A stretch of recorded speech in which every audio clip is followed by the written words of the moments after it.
sus intervenciones. Ahí le vemos ya en pantalla al asambleísta Israel Cruz. Si es que hay audio. Le escuchamos, señor asambleísta. Muchas gracias. Buenas tardes, señor presidente, señores asambleístas que conformamos esta Asamblea Nacional, a los ciudadanos ecuatorianos y por ende a los ciudadanos de Chimborazo y de Riobamba.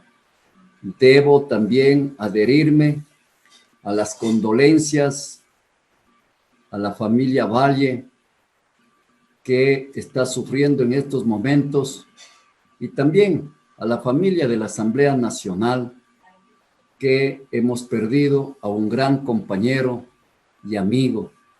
También dar la condolencia al bloque de la ciudad, de los ciudadanos que conforman el bloque de la Revolución Ciudadana.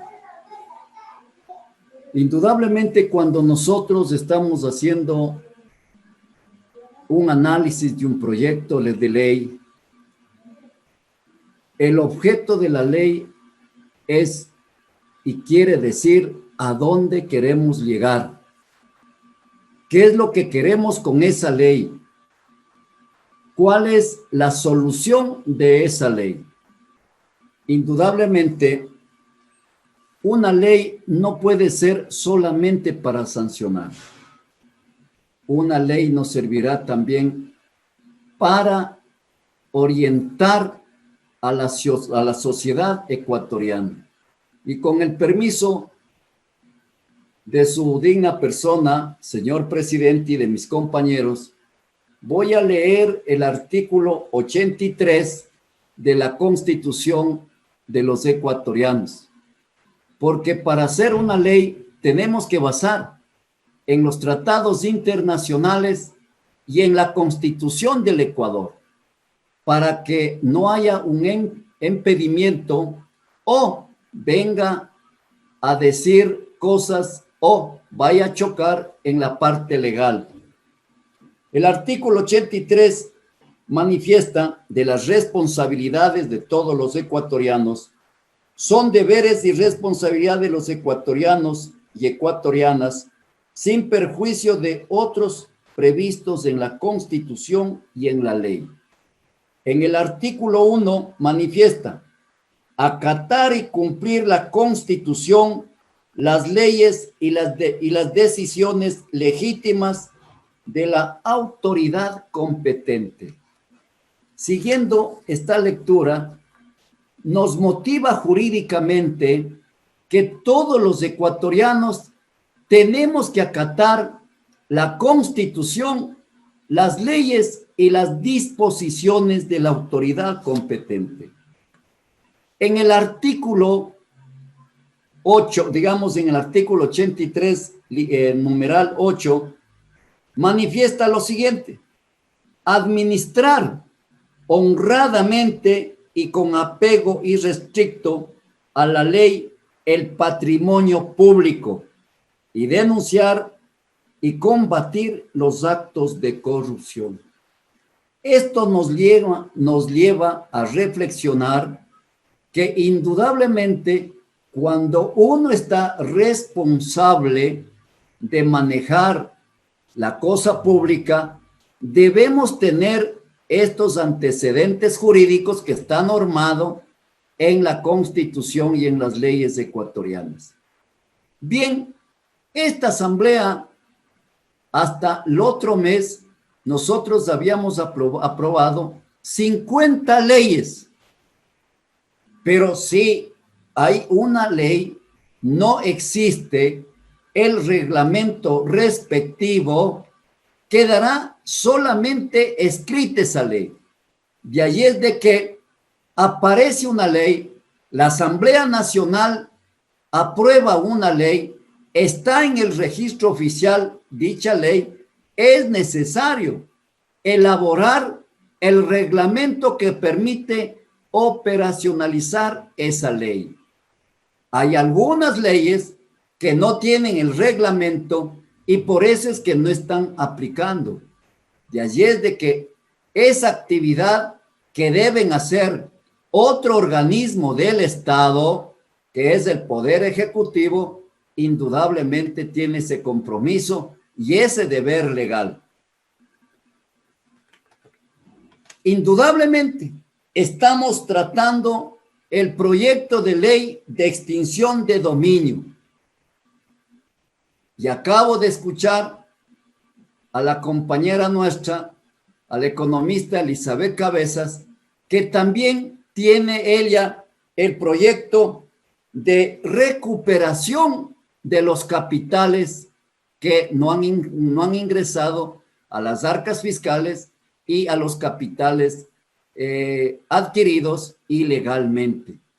Yo solicito que hagamos un análisis profundo, un análisis de estos dos anteproyectos de ley que están en discusión y hacer uno solo para dar una ley aplicable, una ley de haber conseguido el objeto de la ley y de esa manera satisfacer a los ecuatorianos.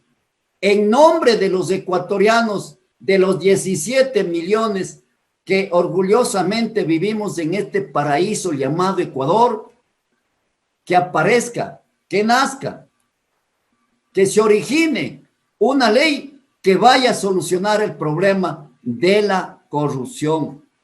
Y la corrupción no es solamente llevarse dinero. Corrupción es obstaculizar trámites administrativos, trámites judiciales y los demás trámites que debe tener un Estado para ser un país libre y soberano. En esta circunstancia, yo propongo que el nombre de esta ley sea la ley de extinción de dominio y recuperación de los capitales que están en vías de recuperación. Indudablemente, yo estoy plenamente de acuerdo en que existe esta ley, porque no es posible que aparezcan a lo mejor trámites judiciales y que se pierdan los documentos y se quede solamente en el enunciado.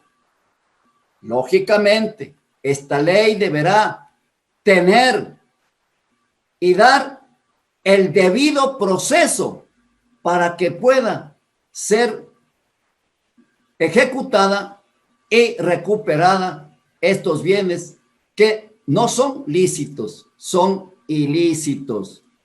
Porque nos damos cuenta que de la noche a la mañana se aparecen los nuevos millonarios. Y eso no es permitible, no es aceptable y justamente el Ecuador, los ciudadanos quieren eso, que se ponga un alto a la corrupción, dar el ejemplo a nuestros niños, dar ejemplo a nuestros jóvenes y lógicamente tener una sociedad diferente. También quisiera manifestar que esta ley que vamos a aprobar, que vamos a respaldar, no sirva de instrumento para perseguir políticamente y jurídicamente a personas inocentes, mientras que las personas que han caído en esa circunstancia ilícita no son tomados en cuenta por la justicia ecuatoriana. Indudablemente, yo pienso que estamos para dar una solución a la corrupción. Estamos para aportar con nuestro voto lo que estamos hoy analizando. Y felicitar a usted, señor presidente, esa paciencia y esa generosidad de dar oportunidad para que los asambleístas podamos participar y expresar el clamor de cada uno de nuestros territorios, diciendo que aquí Chimborazo está presente para votar a favor de esta ley. Muchas gracias. Buenas tardes, señor presidente y conciudadanos. La intervención del asambleísta por Tiene la palabra la Chimborazo, asambleísta Israel Silvia Cruz, Vera, quien propuso un cambio en la denominación de esta norma por proyecto de ley de extinción de dominio y recuperación de capitales. El presidente